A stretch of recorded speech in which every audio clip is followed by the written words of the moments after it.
नमस्कार और जय हिंद मेरे सभी प्यारे मित्रों को। मित्रों, स्वागत है आप सभी लोगों का आपके अपने यूट्यूब चैनल ऑलराउंडर ज्ञान में।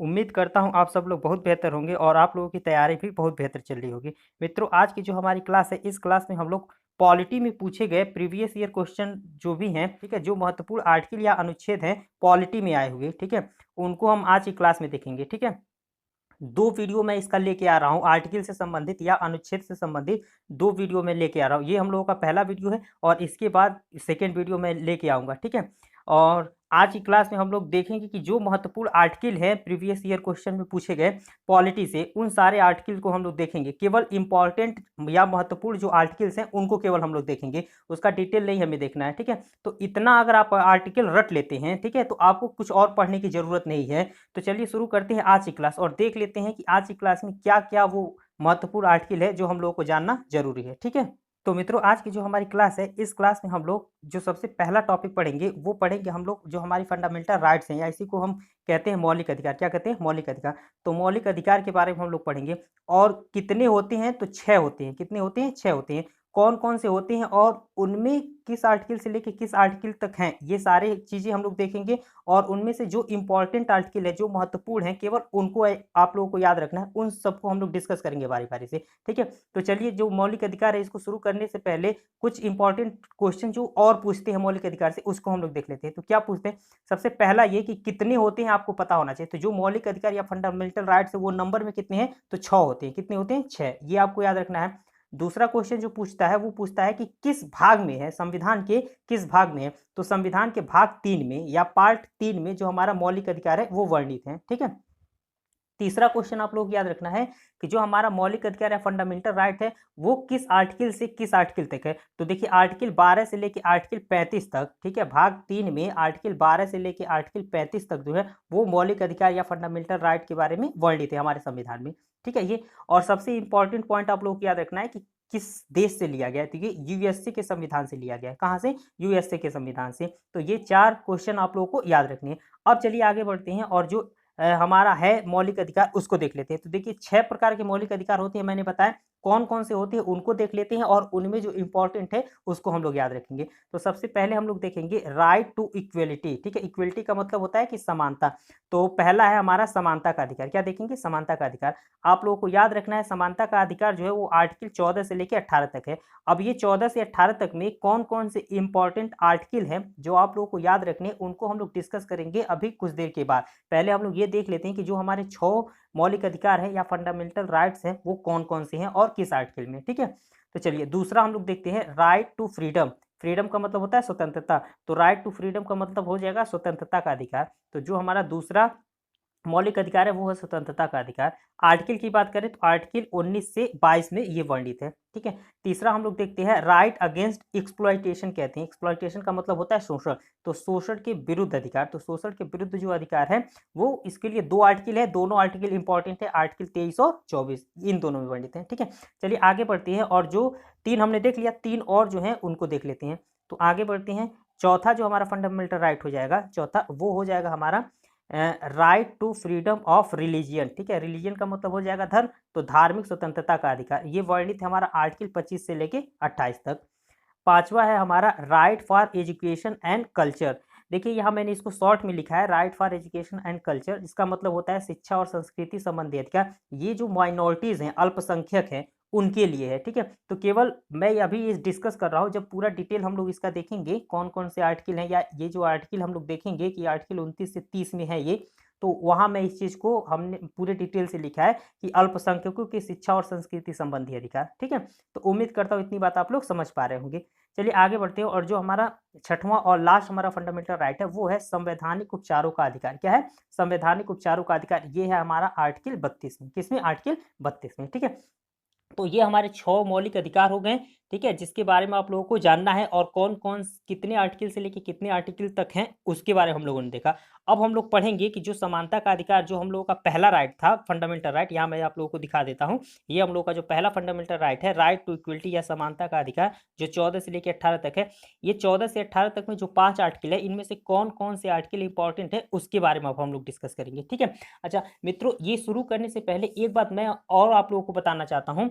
जैसे जैसे हमारा जो फंडामेंटल राइट्स है ना, फंडामेंटल राइट या मौलिक अधिकार जो अभी हम लोग डिस्कस कर रहे हैं, ठीक है, इसी तरीके से हमारा एक होता है फंडामेंटल ड्यूटी। क्या होता है? फंडामेंटल ड्यूटी, जिसको हम लोग कहते हैं मौलिक कर्तव्य। क्या कहते हैं? मौलिक कर्तव्य कहते हैं। तो जो मौलिक कर्तव्य होता है उसके बारे में आप लोगों को केवल इतना याद रखना है कि वो नंबर में 11 होते हैं। कितने होते हैं? नंबर में 11 होते हैं। मौलिक कर्तव्य की बात कर रहे हैं, नंबर में कितने होते हैं? 11 होते हैं, ठीक है। अगर हम बात करें कि किस भाग में है, तो भाग संविधान के भाग 4 क में या 4A में, ठीक है, 4 क कह सकते हैं या 4A में है, भाग 4 क में है, ठीक है। फिर बात करते हैं कि किस आर्टिकल से किस आर्टिकल तक है, तो ये आर्टिकल 51 क में है, आर्टिकल 51A में या 51 क में आप कह सकते हैं, ठीक है। नंबर में कितने हैं? 11। किस भाग में है? संविधान के भाग 4 क में है। किस आर्टिकल में है? तो 51A में या 51 क में है, ठीक है। और एक और इंपॉर्टेंट चीज आप लोग को याद रखना है कि किस देश के संविधान से ये लिया गया है। तो जो रूस है ना, रूस, रूस का नाम आप लोगों ने सुना होगा, तो ये रसिया के संविधान से लिया गया है। ये चीज आप लोगों को केवल याद रखना है। अब चलिए हम लोग आगे बढ़ते हैं और डिस्कस करते हैं कि जो हमने अभी तक हमने फंडामेंटल राइट्स देखे उसके बारे में, ठीक है। तो सबसे पहले हम लोग शुरू करते हैं समानता का अधिकार। सबसे पहले हम लोग शुरू करेंगे समानता का अधिकार। तो जो समानता का अधिकार हम लोग पढ़ेंगे वो आर्टिकल 14 से लेकर 18 तक है। तो कौन कौन सा इंपॉर्टेंट है समानता का अधिकार जो आर्टिकल है उसमें, उसको देख लेते हैं।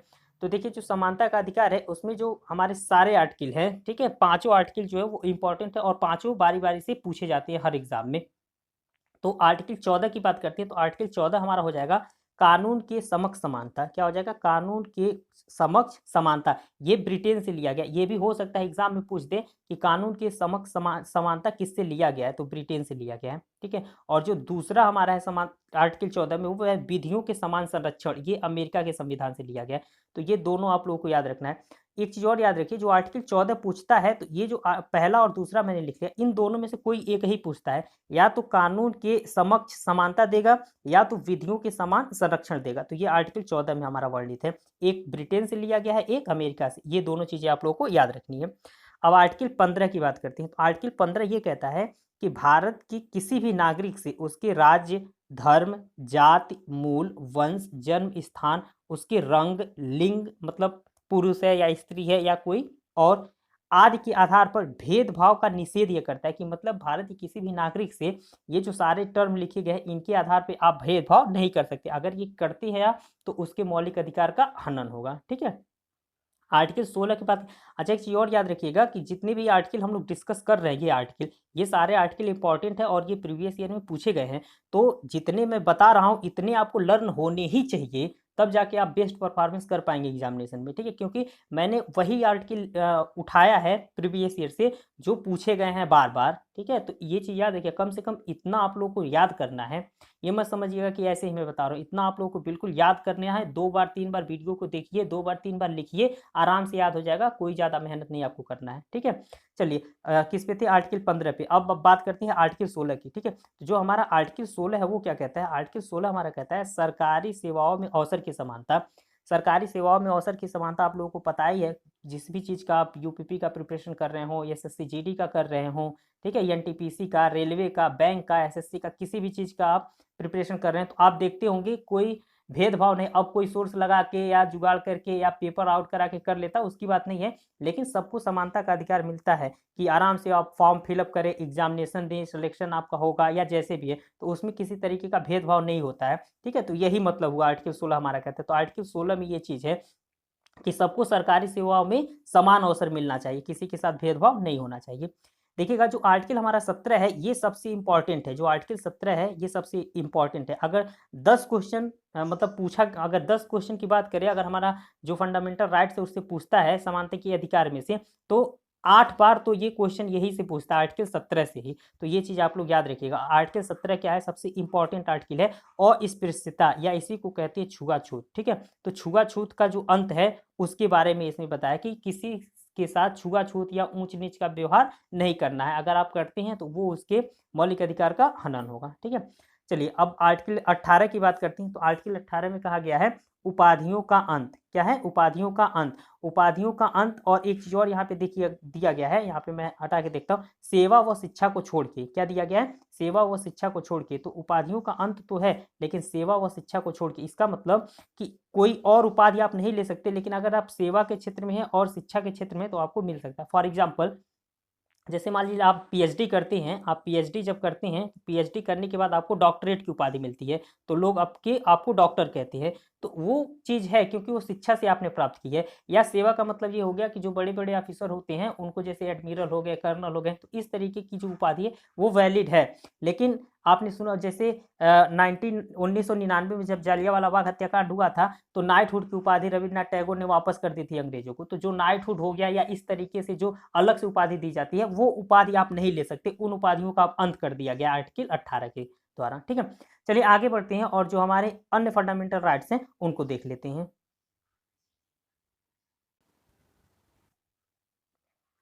तो मित्रों, जो दूसरा हमारा फंडामेंटल राइट है, जो मैंने पीछे डिस्कस किया था 6 में से, तो जो दूसरा है स्वतंत्रता का अधिकार, जिसको कहते हैं राइट टू फ्रीडम। ठीक है, ये है हमारा आर्टिकल 19 से लेके 22 तक। तो जो 19 से लेके 22 तक है, इसमें जो तीन मुख्य आर्टिकल आप लोगों को याद रखने हैं, वो कौन कौन से हैं उसको मैं बता देता हूँ। ठीक है, तो आर्टिकल जो 19 है हमारा, आर्टिकल 19 देखिएगा, या तो क्वेश्चन ये पूछेगा कि आर्टिकल 19 में क्या वर्णित है। तो विचार तथा अभिव्यक्ति इत्यादि की स्वतंत्रता, इसको हम कहते हैं बोलने की भी स्वतंत्रता।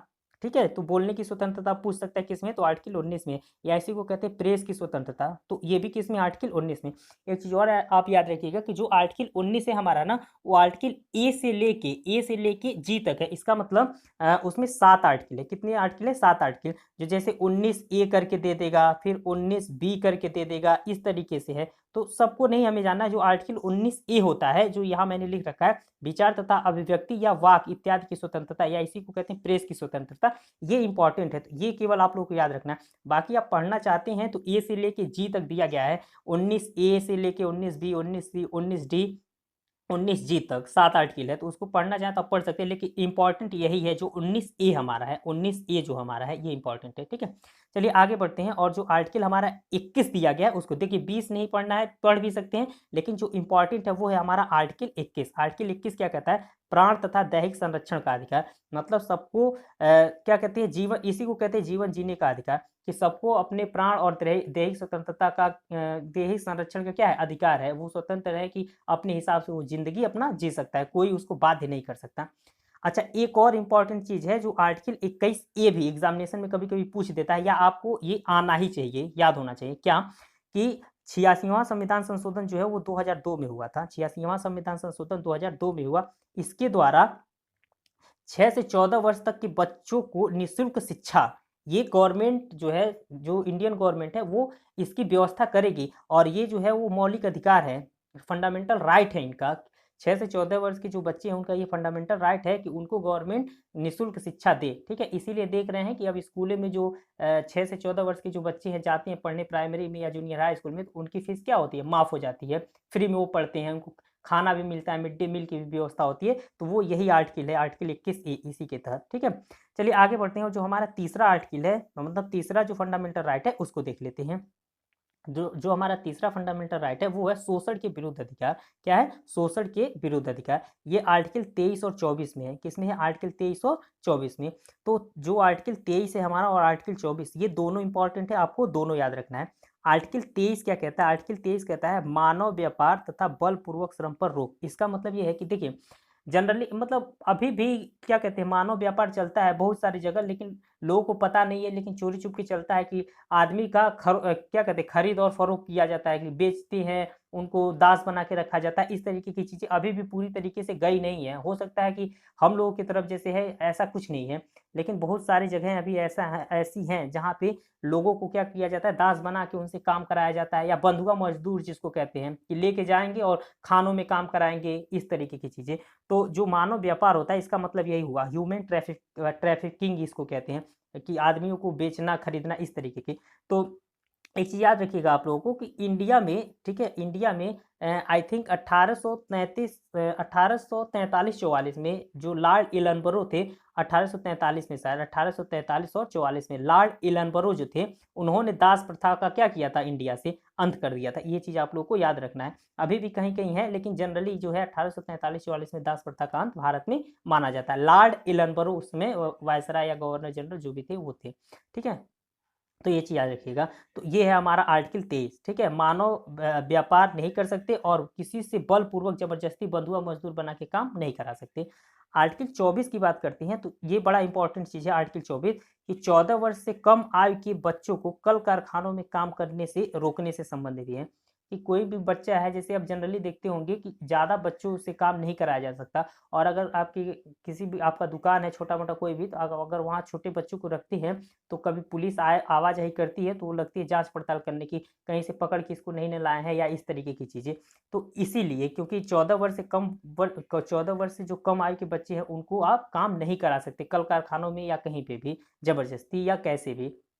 चलिए आगे बढ़ते हैं। ये दोनों आर्टिकल आप लोगों को याद रखने हैं, 23 और 24। आगे बढ़ते हैं और जो चौथा हमारा है, ठीक है, धार्मिक स्वतंत्रता का अधिकार, इसको देख लेते हैं। तो धार्मिक स्वतंत्रता के अधिकार की बात करते हैं। तो मैंने आप लोगों से ये चीज़ कहा था कि जो धार्मिक स्वतंत्रता का अधिकार है, इसके बारे में जो आर्टिकल 25 और 28 है इसमें दिया गया है, लेकिन आपको केवल एक आर्टिकल याद रखना है, आर्टिकल 25 बस, ठीक है, और कुछ नहीं आप लोग याद रखना है। आर्टिकल 25 क्या है कि किसी भी धर्म को मानने, व्यवहार में लाने, ठीक है, और प्रचार प्रसार करने की स्वतंत्रता।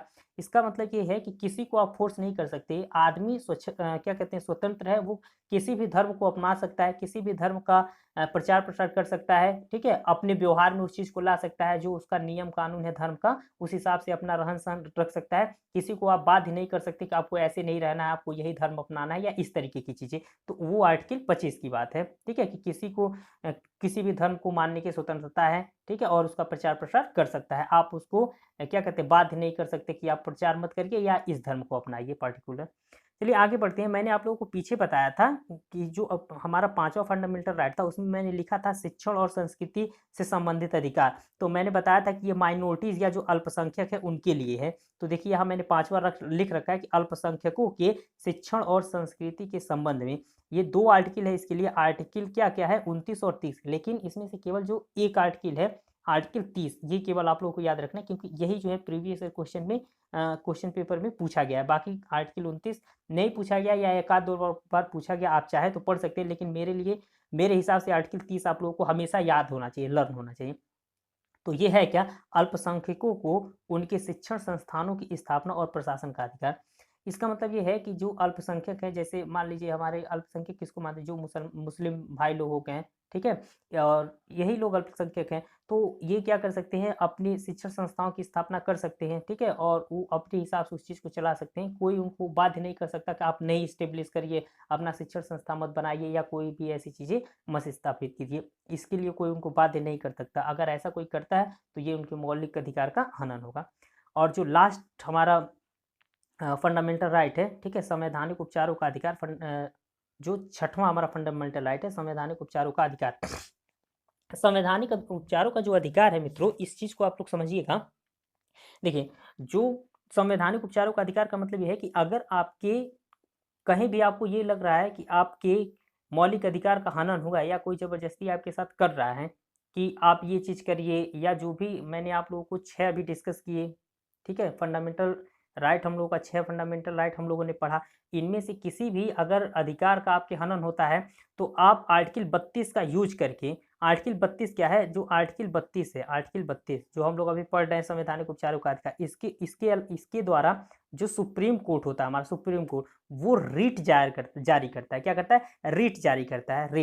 रिट का मतलब ये होता है कि क्या-क्या चीज़ें हैं जिसके अगेंस्ट वो क्या कर सुप्रीम कोर्ट एक्शन ले सकता है। तो इसमें 5 हैं, आप चाहें तो जाके बुक से पढ़ सकते हैं, लेकिन आप लोगों को केवल ये याद रखना है कि आर्टिकल 32 के तहत जो है वो सुप्रीम कोर्ट रिट जारी करता है, जिसमें मौलिक अधिकार के हनन से संबंधित है। अगर आपके मौलिक अधिकार का हनन हो रहा है तो आप सुप्रीम कोर्ट में जाके ये बात रख सकते हैं। तो आर्टिकल 32 में 5 विषय है, क्या-क्या है, बंदी प्रत्यक्षीकरण है, परमादेश है, तीसरा है प्रतिषेध लेख, चौथा है उत्प्रेषण और 5वां है अधिकार परीक्षा लेख। तो ये 5 हैं, आप जाके पढ़ सकते हैं। आपको केवल ये याद रखना है कि आर्टिकल जो 32 है उसमें संवैधानिक उपचारों का अधिकार है। और एक चीज़ और याद रखिएगा कि जैसे आर्टिकल 32 के तहत मैंने बताया कि जो आर्टिकल 32 है उसके तहत जो है सुप्रीम कोर्ट जो है, सुप्रीम कोर्ट वो क्या करता है, रिट जारी करता है, रिट जारी करता है सुप्रीम कोर्ट। इसी तरीके से जो आर्टिकल 226 है, कौन सा आर्टिकल 226, तो आर्टिकल 226 के तहत जो हाई कोर्ट होता है, हाई कोर्ट वो भी रिट जारी करता है। अगर आपके किसी भी फंडामेंटल राइट का हनन होता है तो हाई कोर्ट में भी आप क्या कर सकते हैं, अपील कर सकते हैं। तो हाई कोर्ट आर्टिकल 226 के तहत जो है वो रिट जारी करता है और सुप्रीम कोर्ट जो है वो आर्टिकल 32 के तहत रिट जारी करता है। ये चीज़ आप लोग याद रखिएगा, ठीक है। सबसे इंपॉर्टेंट चीज़ जो आर्टिकल 26 जो हमारा संवैधानिक उपचारों का अधिकार है, इससे जो क्वेश्चन पूछता है वो यही पूछता है कि भीमराव अंबेडकर के शब्दों में संविधान की आत्मा किसको कहते हैं। तो जो संवैधानिक उपचारों का अधिकार है आर्टिकल 32 में, इसी को देखिए यहाँ मैंने लिख रखा है, भीमराव अंबेडकर ने इसी को क्या कहा है, संविधान की आत्मा कहा है। क्या कहा है, संविधान की आत्मा। जनरली जब पूछा जाएगा कि संविधान की आत्मा किसको कहते हैं, तो जो हमारा प्रस्तावना है ना, संविधान की जो प्रस्तावना है या प्रीएम्बल इसी को कहते हैं, तो संविधान की जो हमारी प्रस्तावना है, इस संविधान की प्रस्तावना में संविधान की जो प्रस्तावना है इसको हम कहते हैं संविधान की आत्मा। लेकिन भीमराव अंबेडकर के शब्दों में अगर पूछे तो भीमराव अंबेडकर जी के शब्दों में जो संवैधानिक उपचारों का अधिकार होगा आर्टिकल 32, इसको हम लोग क्या कहते हैं, इसको कहते हैं संविधान की आत्मा, ठीक है। तो ये हमारा हो गया फंडामेंटल राइट। अब जो नेक्स्ट क्या कहते हैं, नेक्स्ट जो हमारा टॉपिक है उसको हम पढ़ेंगे तो वो हो जाएगा हमारा directive principle of state policy. इसका मतलब ये हुआ कि राज्य के नीति निर्देशक तत्व। चलिए आगे बढ़ते हैं और उसमें जो इंपॉर्टेंट आर्टिकल है उसको भी देख लेते हैं।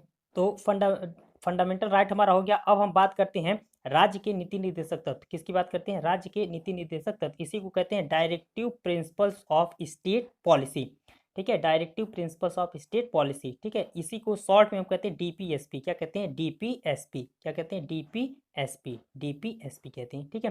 चलिए इसके बारे में कुछ पॉइंट्स हैं जिसको जान लेना हमारे लिए जरूरी है। क्या कि सबसे पहले ये है कि पार्ट संविधान के भाग 4 में इसका वर्णन है। किसमें, संविधान के भाग 4 में। दूसरी चीज आर्टिकल 36 से 51 तक ये वर्णित है। भाग 4 में, संविधान के भाग 4 में आर्टिकल 36 से 51 तक जो राज्य के नीति निर्देशक तत्व हैं उसका वर्णन है।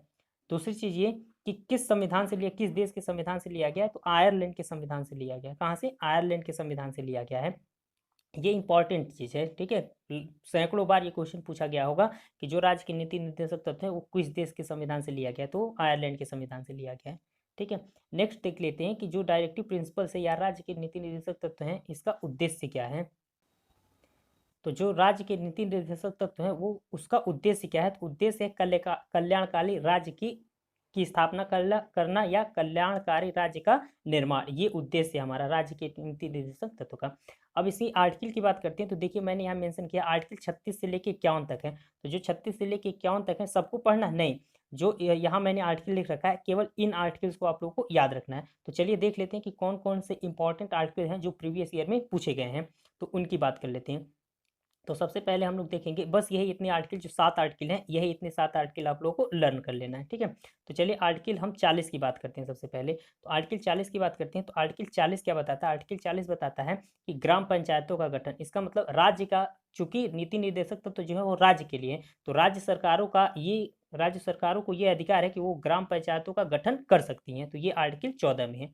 आर्टिकल 44 की बात करते हैं तो आर्टिकल 44 में है समान नागरिक संहिता, समान नागरिक संहिता, ठीक है। अब आप याद कैसे करेंगे कि आर्टिकल 44 में समान नागरिक संहिता है, तो देखिए 44 में 4 4 2 बार है, दोनों समान है, तो यहाँ से आप याद रख सकते हैं कि आर्टिकल 44 में क्या है, समान नागरिक संहिता है। एक चीज याद रखिएगा कि जो समान नागरिक संहिता है वो केवल गोवा में लागू है। हमारे देश में केवल गोवा एक ऐसा राज्य है जहाँ समान नागरिक संहिता लागू है, बाकी और कहीं नहीं लागू है। तो ये आर्टिकल 44 में इसका वर्णन है।